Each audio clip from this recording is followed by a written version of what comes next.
Hello mga guys! Panibagong araw na naman. Ngayon guys, magluluto tayo ng beef steak. Beef steak na may sweet corn. Version 99.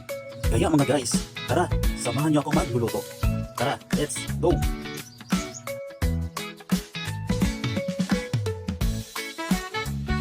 Ito na yung ating nasangkap. Bawang, luya, sibuyas, atsal, paminta, sweet corn, at saka ang ating baka.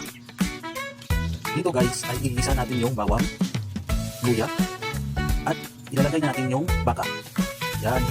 Then, paminta. Tapos, halo-halo para kumalat yung mga sangkap at para pantay ang pagkaluto. Tapos, ating tatakpan. Dito guys, ilalagay natin yung calamansi juice. Konting toyo. Konting asukal.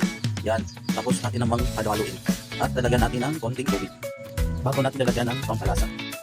Ito na yung pang-reset natin guys. Lalagyan natin yung sibuyas, yung atsal, at saka ang sweet corn.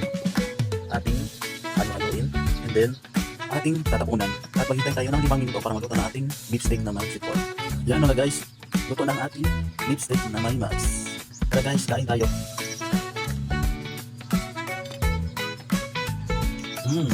Dami na. Okay kayo.